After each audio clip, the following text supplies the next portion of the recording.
I'm Austin Lugo. I'm Andrew Harp. This is With Nothing to Say. Let's talk about The Shop Around the Corner.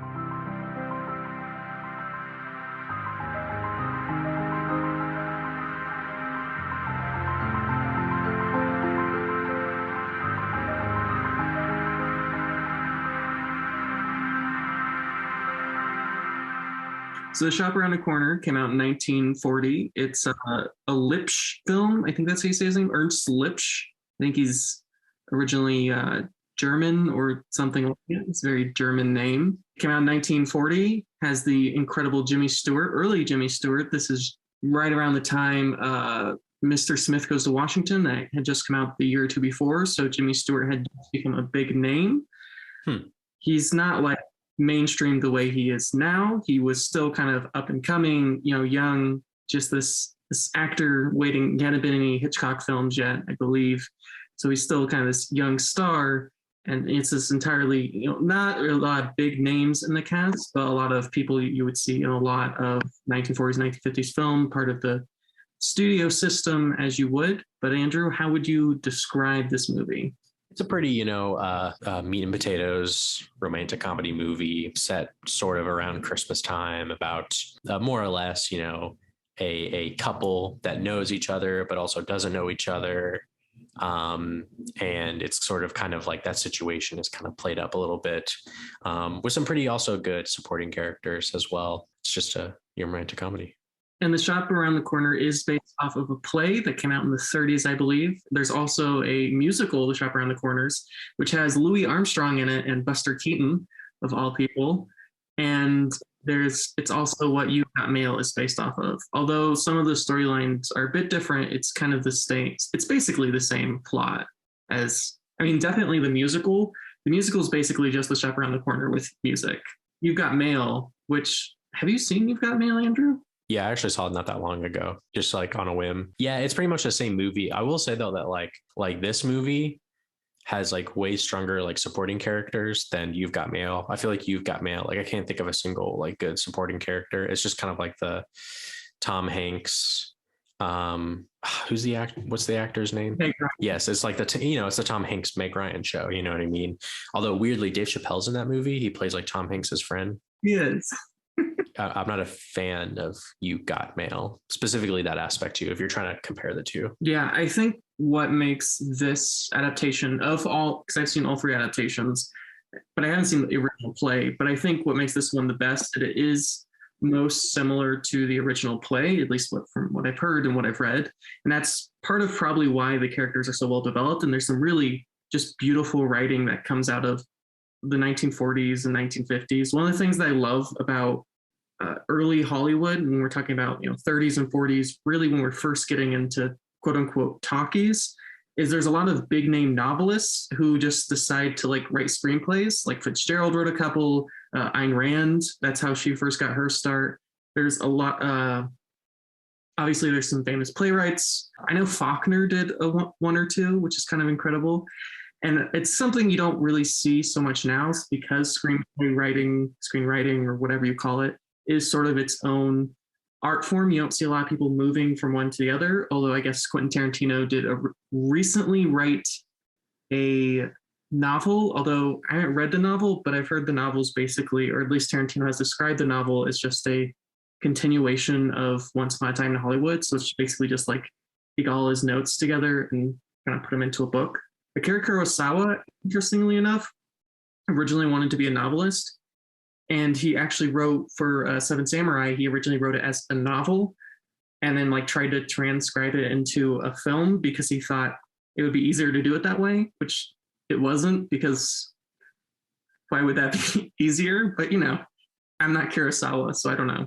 Of course, there's some beautiful screenwriters out there, with some very wonderful voices, but the kind of profession has sort of fallen to the side. Can you name a single screenwriter who just screenwrites, like that's currently living? You mean that like someone that doesn't write novels, they just do screenplays and screenwrites and stuff like that? Yeah, basically like someone who's just writes screenplays and isn't like also a director or like an editor, like just writes screenplays, which there are many, but I'm saying like, do you know of like any like famous modern screenwriters?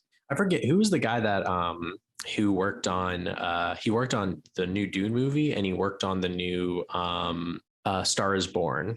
I was looking at that guy's letterbox page, and he's like written tons of like award-winning movies, but he hasn't directed like a single movie, which I thought was kind of interesting. That's the only one that comes to mind, though.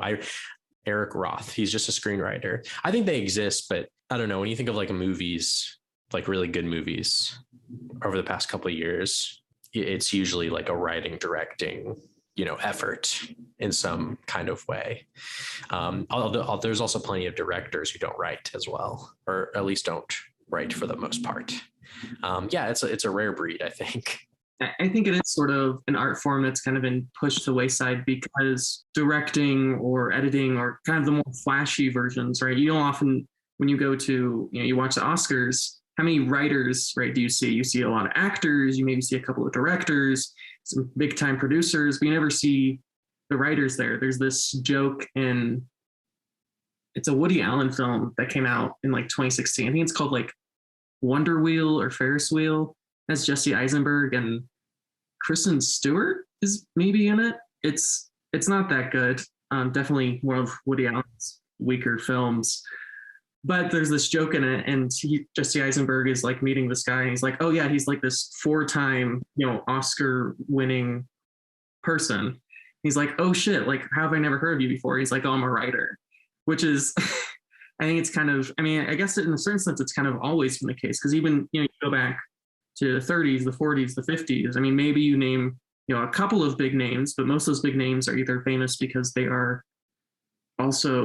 plays or they also wrote novels. There's just not a big field of screenwriters, which I think is unfortunate. And I think one of the reasons that I love film so much from the 30s and 40s is because there is something incredibly writerly about it. And it's not that there aren't films that aren't just as beautiful today, but I think the focus in a lot of modern films is on the visuals, it's on the editing, it's on the music. And I think often the literary side of the writing is kind of lost. One of the exceptions, weirdly enough, is Exorcist 3, which of course was written by a novelist, right? There's this literary quality to Exorcist 3. And I think, when I watch a lot of films from the 30s and 40s, it's just, and of course, part of it's just because it's a play, but there is this sort of, I don't know, it's almost like you're listening to an old time like novel. And I also just love kind of the slang and kind of just the kind of fast talking way that they go back and forth. I think two of the best movies that I don't know, examine this at two different points in the history of cinema is like Barton Fink and Adaptation. Those are the two movies that come to mind with the subject that kind of like examines, I guess, more or less what we're talking about. Barton Fink, of course, is about a writer. Adaptation is also about a writer. It's kind of weird. They're both also very surreal movies. Like they're both, they have strange things happen in both of them. But yeah, this is definitely an example of like a movie that, is just pretty focused on more or less the writing. Pretty much everything else is pretty secondary for the most part, which, depending on your sensibilities, could be good or bad. I love the opening scene of this film where there's this incredible, and I think, when we talk about You've Got Mail or the reproduction of The Shop Around the Corner in the 50s, I think it was the 50s. One of the reasons the original works so well is because every single character has their own set of values, interests, wants, and desires. And that opening scene where they're all like coming up to the shop, you get like this little introduction of who each person is and like how they interact with each other. You learn about, the guy who's an accountant. He has glasses. I'm not exactly sure what his job is, but he's like friends with Jimmy Stewart's character and he's always like hiding from the boss. And then there's the boy who's the errand boy.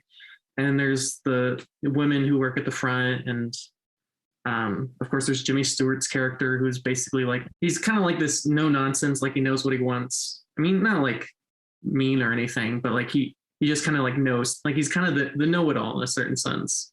And of course, you meet the boss who's this affable, although at the same time, everyone's scared of him, even though he's mostly just this nice guy. There's just kind of this fear of, I don't know, him being the boss and the idea that you could be fired at any point. And I think it's also important to note that, of course, this film did come out in 1940. So at this time, we are still in the midst of the Great Depression in the United States. So, and they kind of mention that a lot in film, right? The kind of idea of being fired, how much scarier it probably was during that time than say if you were fired today. The stakes are a lot higher. There's a lot of people out of work, and so just having a job. So I think that allows the stakes to be higher in a way that, again, I'm going to keep going back to You've Got Mail. I like Nora Ephron a lot. I think she's a wonderful writer, and I know you really don't like Nora Ephron. I don't care for her, but I do. I think her films are very feel good, and they make me just feel happy, and that's fine. But the problem with You've Got Mail, which I think is her weakest film, along with the failure to have any side characters of any kind other than Dave Chappelle, who's basically just playing Dave Chappelle. Well, he doesn't do anything. He does absolutely nothing. The other problem is like they make the stakes arbitrarily high. Also, like, I know we're not talking about You've Got Mail, but I feel like I need to talk about this. The whole thing with You've Got Mail is like, okay, Tom Hanks falls in love with Meg Ryan, but then like his whole thing is he owns this multi-million-dollar company, and then he takes over this small independent shop, and we're supposed to be on his side. Like, it's really kind of a tragic ending if you like sit and think about it for a moment. Like, Meg Ryan literally gives up everything so she can be with this man who inherited his wealth, right? He didn't even like start the publishing company. He inherited it. And then he just takes over. Like, he's just like Barnes and Noble, basically, right? Right. That's the idea. Yeah. He's like a Borders or a Barnes and Noble. I mean, the ending, like, I guess, like, is obviously very different in this movie. I will say that, like, just to kind of skip ahead a little bit, Jimmy Stewart does like mess with Clara, right? A lot in the movie. Like Tom Hanks and Jimmy Stewart are both like sick in their own ways. Like Jimmy Stewart, I feel like just like messes with her for too long. Like he and I know I get the idea he's trying to like test her and stuff, but like why can't he just won't say like it's me, I'm the guy. Like it takes him like a while before he gets to the point like where he's like it's actually me the whole time, like, and then the movie ends just like in You Got Mail. It's like you're right, like Tom Hanks, like he takes over the world or whatever, like he buys the shop, and then I feel like the movie ends, they realize who they are, and then the movie ends, and there's not really like a really crazy resolution or anything like that to what the whole movie is like kind of like building up toward. Obviously very different, but I don't know, it's just kind of I think there's some funny similarities. Throughout the whole film, Jimmy Stewart talks about how mean she is to him. Yeah. All those interactions happen off screen, and yet every time he's like mean to her happen on screen, which I think is an interesting, I mean, it's probably what happens in the play, and like I don't care that much, but I think it is kind of interesting that all of her misdemeanors kind of happen off screen. Like we never see them, which I think is an interesting choice, that other than perhaps the opening, right when the two of them first meet, he is looking at this cigarette box. Right. He's like, here, why it's not going to work because of it plays whatever song. I forget, Ochi Chirnine or something like. It's like, yeah, like a little like ditty, like a little like the cigarette box. That's like that's definitely like one of the best gags like in the movie, because like it keeps coming back like throughout. So like they get these like cigarette boxes, and he's like, it's awesome, it plays a song. And yeah, you're right, like Jimmy Stewart's character is like, why would anyone want to listen to a little song when they open to get a cigarette? Like that's kind of messed up. It's like when someone's like, oh, I'm gonna make my favorite song my alarm noise, you know what I mean? Like that's like an awful idea, because then you'll end up hating it, or you'll have like, I don't know, like certain connections to it, or that song that make you feel sick when you hear it or something like that. But Claire, she comes to the shop and she's like, look, I'm desperate, I need a job.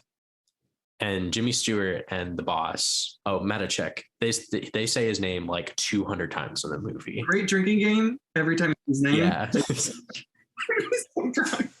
Every time they say his name so many times. But he is the best character in the movie, I think. He's my favorite character.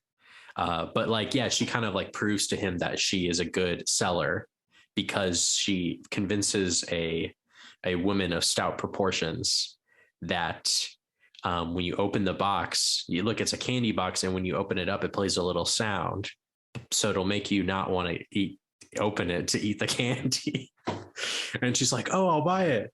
And she gets a job because she proves she can be a great salesman, because she can I don't know, lie or something, I don't know, on people into buying this box. con people into buying something that they don't need. I love that the very next scene, or one of the very next scenes, is like the cut to, and they have like 50 of these boxes, and it's very And they're like on sale. they're on sale because no one's buying them.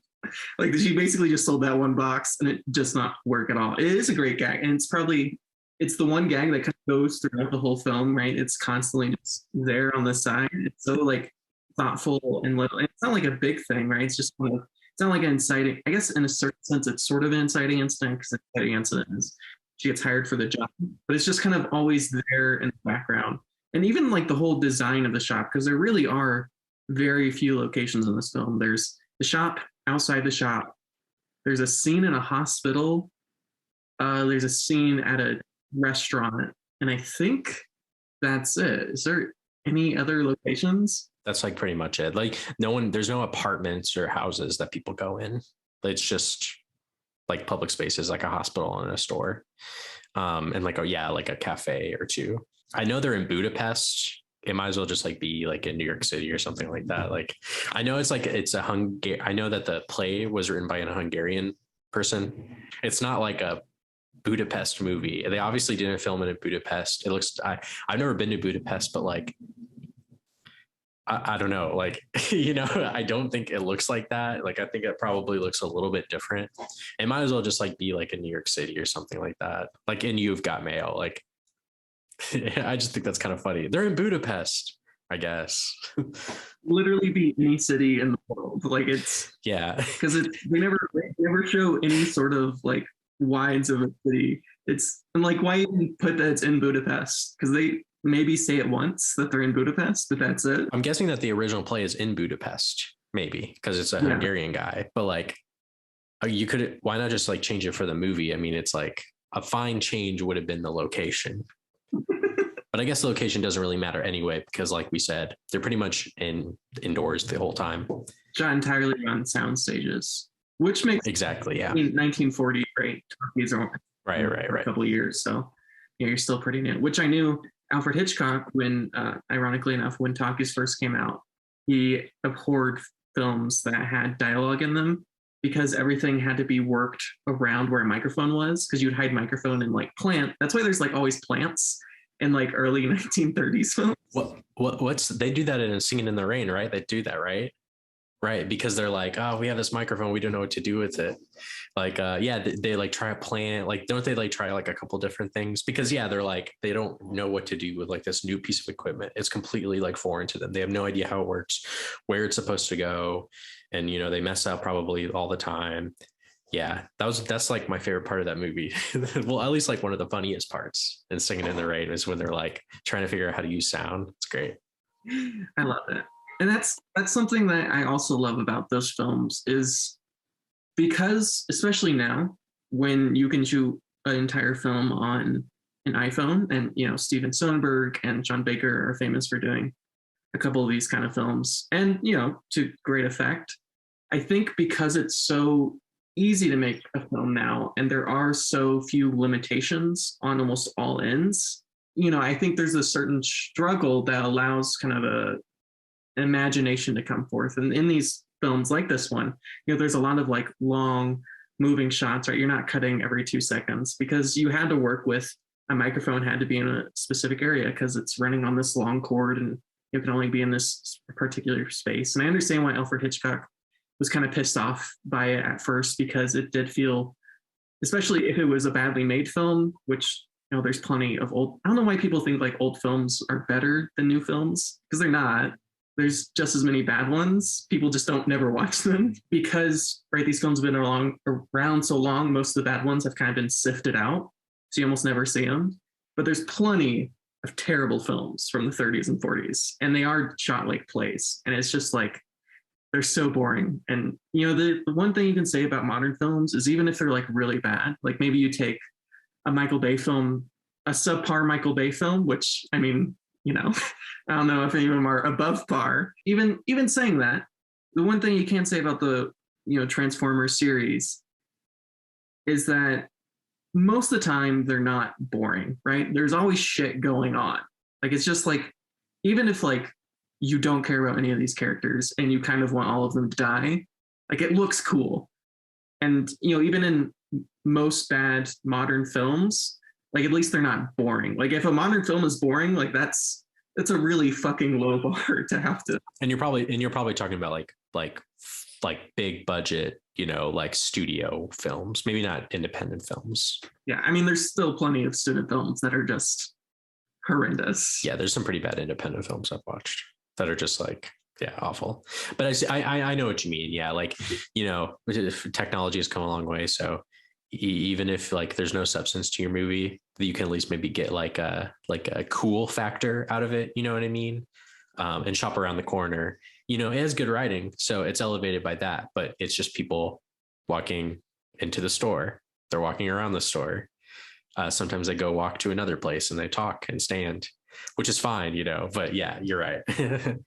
Yeah, it is a film entirely. You can tell that it's based off of a play because it's a film entirely based around people walking around and we're just kind of following them walk around and talk. It's like West Wing, but in an even smaller location. Yeah, which I love the design of the shop though. I mean, like the other locations I'm indifferent to. Like the restaurant's kind of bland, but the design of the shop itself, I love it. Like I love every square inch of it. It just looks so cool. And that's cool. And just like, I don't know what they sell at the shop or like how they make any money, but I also another thing that I love is even though often there's only like one or two characters talking, there's always like people moving around the background. Like it's almost like they actually work at the shop, and it feels like that. Like I think that's something they do very successfully in this film, which doesn't always happen, right? It kind of feels like sometimes extras are kind of just looking around, standing there, not really sure what to do. But in this film, it does feel like all these people actually work at the shop. And so whenever you kind of look in the background or you're looking, behind people that are talking, they are kind of moving around, talking to people, kind of selling things, and not in that like really kind of absurd fake way, but like as if they actually work at a shop, which I think is very impressive for a film, from 1940. So like we talked about, Claire works at the shop now, and it's established that you don't need to watch, or you don't have to watch You've Got Mail to kind of see what's coming, right? They both establish the fact that they have a secret pen pal. Okay, that's interesting. They both have a secret pen pal, which, yeah, they don't really divulge until like much later in the movie. And they both love each other. They're like, wow, I can't believe it. That's awesome. They're awesome. I love writing to them. Like Claire like sent out an ad in the paper and he responded to it. You don't need to go to film school to know what's going to happen. At the same time, Mr. Mudachek, he is upset because he believes that his wife, who you never see her, is like having an affair. She keeps asking for money and she keeps leaving, and he's like off put by it. And so Mudachek, he becomes like more mean to everyone, including Jimmy Stewart. And it's clear that like Mr. Mudachek is just like wary of Jimmy Stewart because he thinks he's like like sleeping with his wife. No real evidence. He just kind of has a feeling, or at least if he does have evidence, it's like it's diverging him from someone else, And I love that the errand boy is constantly getting the wife perfume, like just all the time. That's all that the errand boy ever seems to be doing, which of course also it's like, right, it's just like a little hint of like what's kind of going on, or like the mystery of it. Or of course what we learn later is one of the other salesmen, right, he suddenly has all of this money, and right, he has all of this fine jewelry. Yeah. And you're like, that seems a little odd. But I do like how uncrass the film, I guess, has to be, right? They never like say it outright. Like they never really, I mean, it's suggested, but they never say it, which partly is just good writing. But the other part is because at the time, the Catholic Church, for some reason, had a really big influence over what films could be released because of a bunch of complicated reasons that I'm not entirely sure about. But they didn't have a rating system at the time, right? Because the rating system, at least the modern rating system, didn't come out until after the first Gremlins, which, right, was a PG rating, but it was eventually turned to PG-13 because pretty intense. But at the time, you only had G. I think you might have had like a sort of like a PG kind of thing. And then you basically had like X-rated. Like there was no, like that was it. It was either like nothing at all or it's basically pornography. Like there's no there's no in between.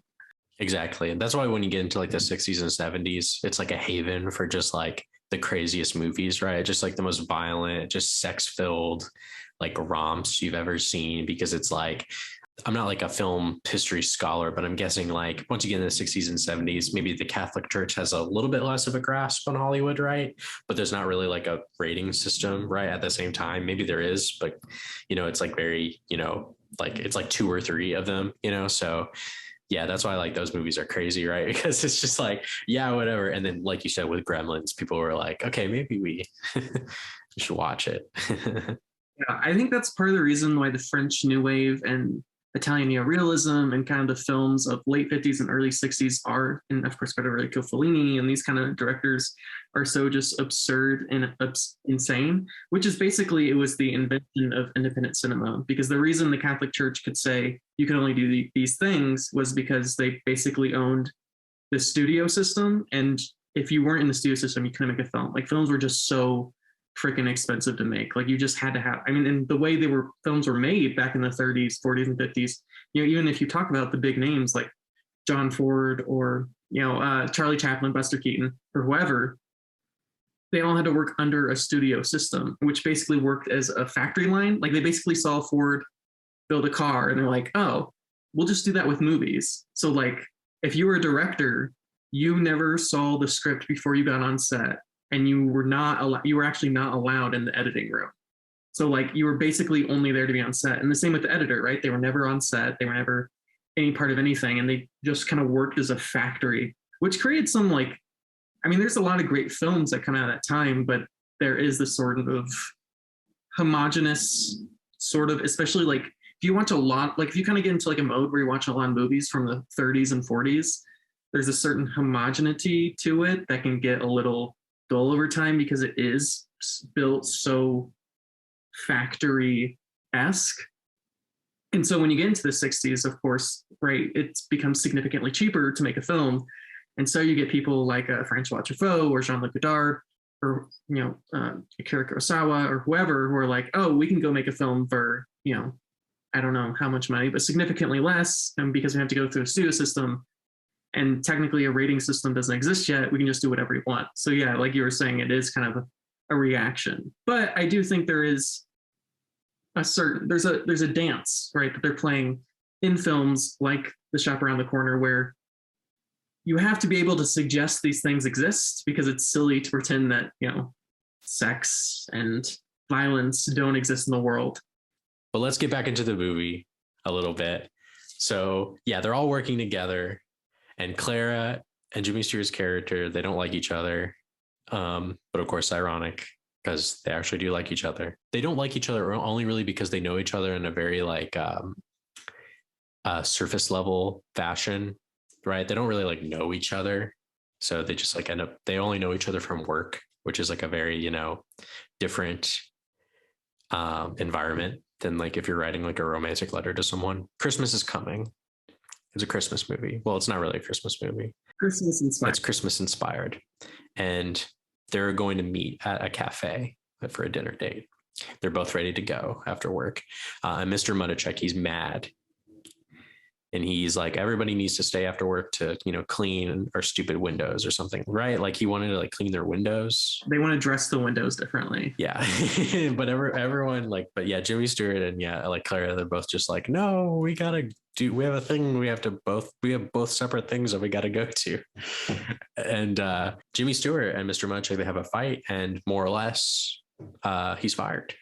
Jimmy Stewart's character. And it's like the saddest scene like in all of cinema. Like it's like someone died, you know what I mean? Like it's just like it goes on for so long, his firing. I mean, to be fair, in the middle of the Great Depression, being fired, I mean, that's pretty shitty. No, it sucks, but it's not even like the financial aspect too. It's like just like everyone just feels like someone died. Like all of his coworkers, they all just like they're never gonna see him again. Like literally we'll never see him again, which, that does happen if you're working at a job and someone leaves. Most of the time you never see them again. But yeah, it's just funny how like dour and sad it is. I don't know if there's any music in the movie. I don't think if there is, there's very little. Yeah. I don't think there is. I think the only music is when that box plays. Right. Yeah. I don't think there's really any score. Maybe at the very beginning and end, but that's pretty much it, I think. Yeah.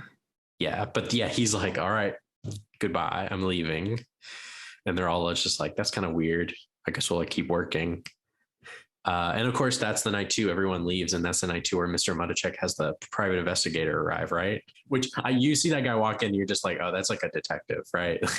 He's got a folder. Yeah. He's the look. You know right away. I love that scene. And he's like showing, you don't see the photos, but he's like showing photos. He's like, you were right all along. It was someone at the office. And he's like, oh, I knew it. And he's like, yep. And it was Jimmy Stewart. Jimmy Stewart. God damn that guy.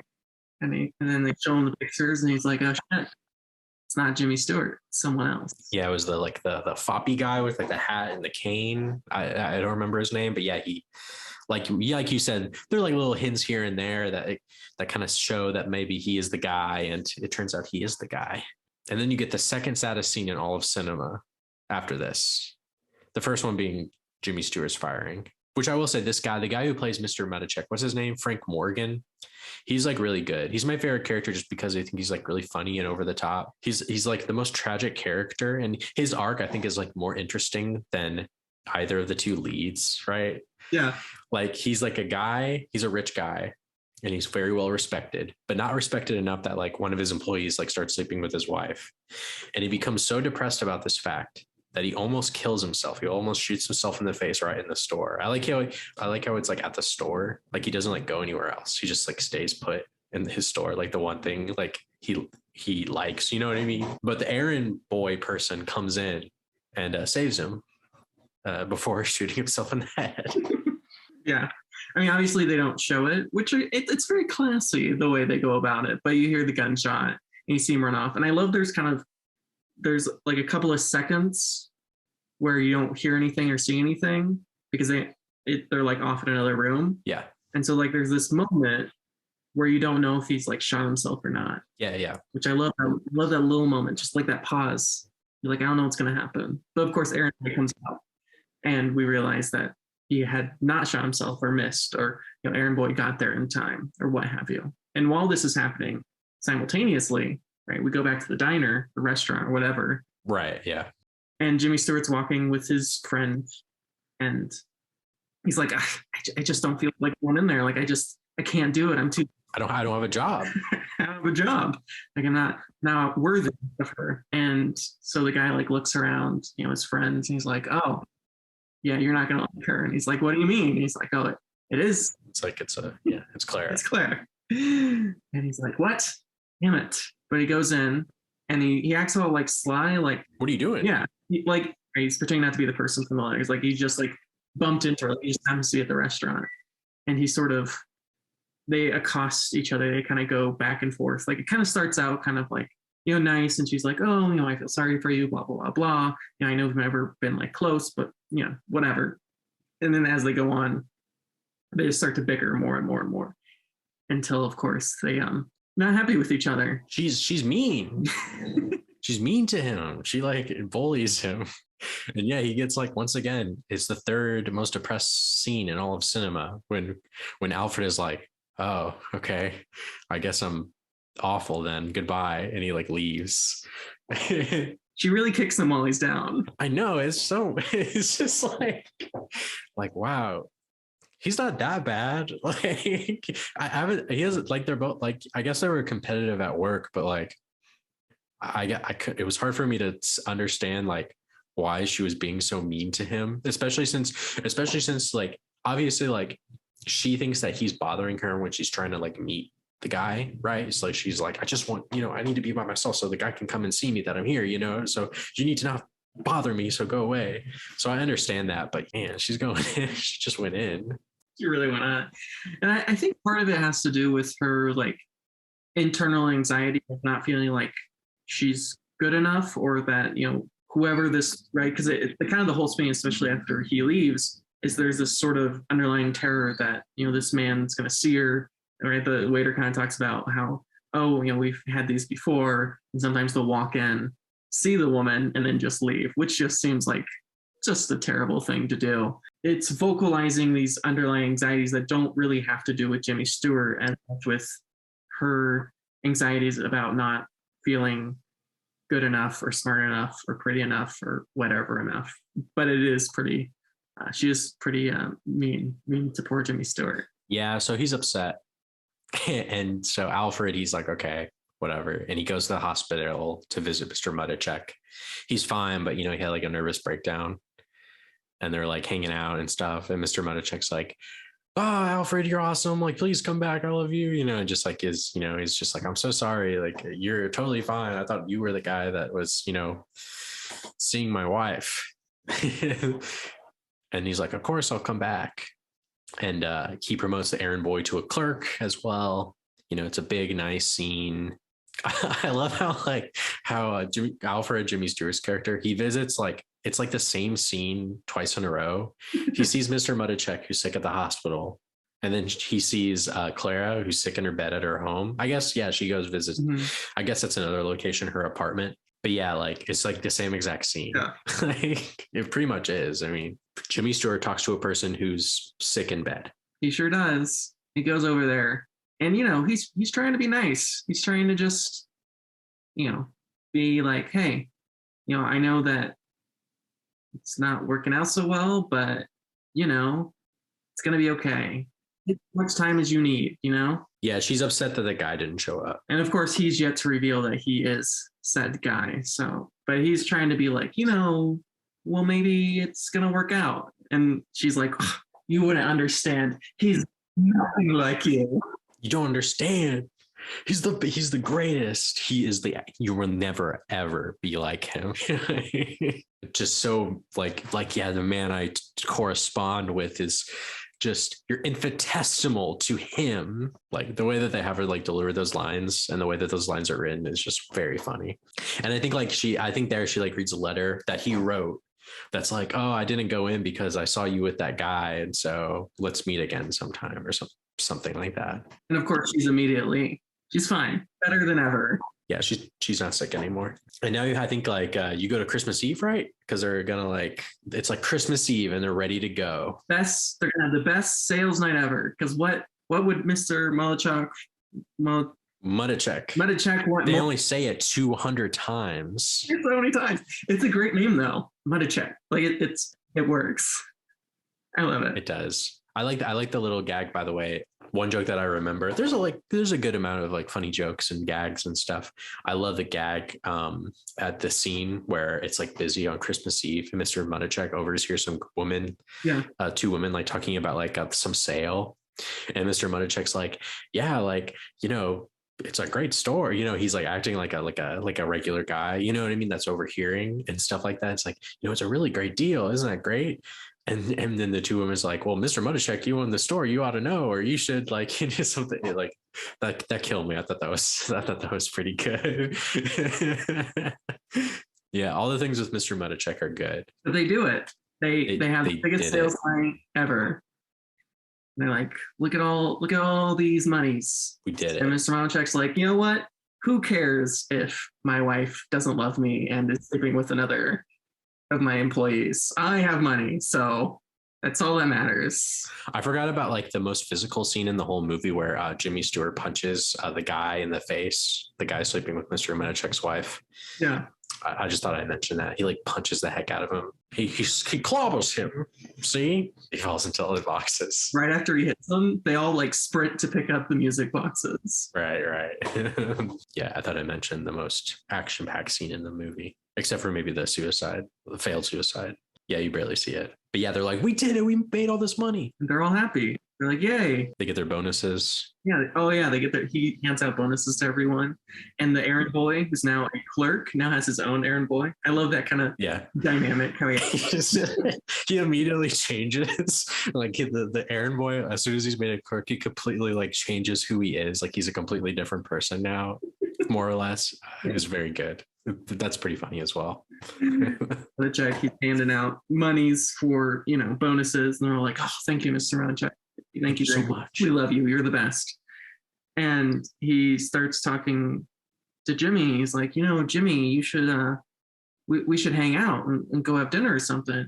And Jimmy's like, can't do that. Busy. He's like, oh. And then he slowly goes through the line of the different people that work there. He's like, yeah, he's like awkwardly trying to ask his employees, like, hey, we should hang out if you're not doing anything. And they're like, yeah, I was going to hang out with my family. He's like, oh, okay. right. See, this is so good. And yeah, like it concludes where he gets to the last guy, the errand boy, the new errand boy. And he's like, yeah, my parents live far away. I live by myself. And he's like, we should hang out. Like, and let's go eat, like, fuck, let's go eat dinner. Like, let's go eat like a lot of food. And that's like the conclusion of his arc, which is like a beautiful arc, honestly. Like this man, like he almost killed himself and now he has a new best friend. That's cinema right there. It's incredible. It's cinema. I love it. It's so good.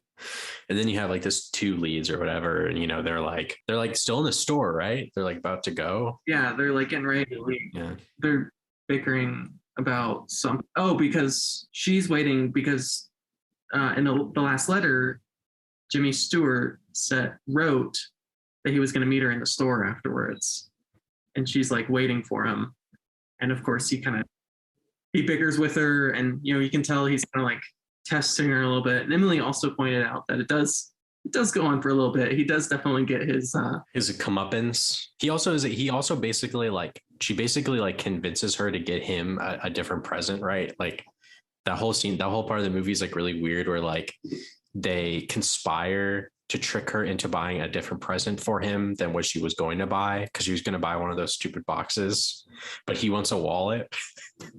So he like gets her to like, they like secretly like prod her and convince her to just buy her like boyfriend a wallet. It's crazy. And he also, like, when they're bickering, he's like, oh yeah, I met the guy. He's like this short, ugly, lazy. He's crazy.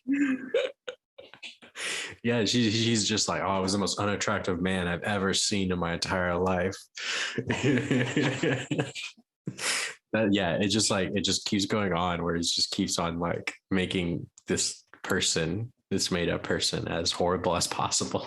So fucking funny. But then he does the big reveal, right? Yeah, he puts on his carnation, right? Yeah, he puts on his carnation. And there's this moment, which I referenced before, where he pulls up his like pants to reveal. Oh yeah, very sexy. His very sexy ankles. Wait, I don't know. Okay. I saw that part. I must have missed something. What's up with the pants thing? Earlier when they were at the restaurant, when they were arguing, I can't remember why, but he's like, do I need to like pull up my trousers and like prove to you something?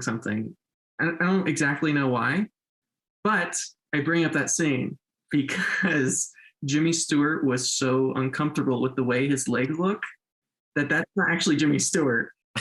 Oh, you mean they brought in like a leg model? I didn't know. They went to his face. That's why it's just their feet, because they had to get a double for the shot. Oh, that's crazy. He's wearing socks, and like you see like what, an inch of skin, maybe? It's like a shin. It's just his shin. It's like the top of his shin and maybe his knee. I love that. That's like the funniest thing I've ever heard. They're like, we have to hire like a whole other guy because you don't want people to see your legs. Okay. That's such like a 1940 thing. Yeah, he's like, here's my legs, baby. And they're like, and she's like, oh, and they kiss. And it turns out, yeah, that's the end of the movie. The end. They discovered that they were in love, actually. They're in love the whole time. Can you believe it? I will say, like I said, you don't have to watch like You've Got Mail to like see it coming. You see it coming like from the very beginning, and of course by the middle, like it knows that you know this, and it kind of spins it from there. But you know what's going to happen at the end. Not a lot of twists. He's no M. Night Shyamalan. Not really, no. I mean, like, I guess not. I guess that like I said, my favorite part of the movie is the Mr. Mudachek stuff. I find that stuff very funny, and there's also something very sad about it, and like the way that arc develops is just very funny to me and very different. Final thoughts and rating? I thought it was pretty good. It's not really like something that like I'm going to be like revisiting often, but it's definitely far from like a bad movie. Like it's not bad at all. It's actually like quite good. It's just, you know, it's kind of one of those movies where, you know, everything about it, you know, is in the right place. Everyone's good. You know, the way the movie's written is fine. Has some good jokes. Among movies of this era that I've watched, it's maybe, you know, not my favorite. It's just, I just think it's like, for me, it's really good. And it does what it sets out to do, but it's not really something I see myself revisiting often. Or I wouldn't say it's also not a very like impactful movie for me, at least. It's not really something I watch and I'm like, I can like feel the power of cinema, you know what I mean? It's not really something like that, but like it's far from a bad movie. So yeah, I would just give it like a really, really, really high 6 out of 10, like bordering on a 7. I feel the same way about this film that I do His Girl Friday, which is that even though it's not necessarily a perfect film, even though it perhaps doesn't adapt some of the techniques of late filmmakers or even earlier filmmakers, I just have a certain joy watching this film that's just, it's not really describable. I think there are a lot of great films that I watch that even though I go, wow, this is a great film, my enjoyment's kind of like at a medium, but like I have so much respect for the film that like, right, it might change my rating. But I think this is kind of the inverse in a certain sense. Not that it isn't good filmmaking. I think it very much is. But the thing that I love about this film is I could turn on this film every day for the rest of my life and I would enjoy watching it because I just have a good time. And part of it's my love for Jimmy Stewart because there's this nostalgic feeling because I always watched Jimmy Stewart when I was a kid. And part of it's just the whole, early 1940s, late 1930s kind of quality to it. I don't know. There's just something about it that I love that I can't get away from. So I am going to give this film a perfect 10 out of 10. Whoa. Not because it's a perfect film, but I just love it. I love every second of it. I love watching it. Rewatching it, I'm just so happy and I just feel so good, right? It's the reason I love cinema. It's not because it's a perfect film. It's not because, it has these great acting abilities or, beautiful cinematography or whatever. It's just, I'm happy when I watch it. And, at the end of the day, that's kind of all movies are. So, all right, y'all. Thank you for listening. Andrew, would you like to announce next week's movie? The reason why I picked this movie is not because like I'm one of those like annoying like internet guys, right? That are like, actually, I just wanted to pick this movie just because like you've never seen it and I really can't think of anything else I would pick. Like what would I pick that like I've seen that you haven't in this like category, Oh no. Exactly. And like it's a good movie anyway. So I'm going to pick Die Hard. Once again, like I hate like the stupid like, internet guys that are like, oh, it's a Christmas, that stuff is so annoying. But I'm going to pull that card because I do want to watch it. And I can't think of another option. All right, y'all. Thank you, Shannon, for once again editing this podcast thing together. You really are doing the Lord's work. It's far too much work for Andrew and I. Yes. We just talk. We do all the easy stuff. Shannon, she really does the hard work. But that's okay because without us, there is no podcast, right, Andrew? Yeah, I guess not. You can find anything we do here at the podcast anywhere you find podcasts. You can also find us on YouTube and Instagram at With Nothing to Say Podcast. And you can find me personally at AustinLugo12.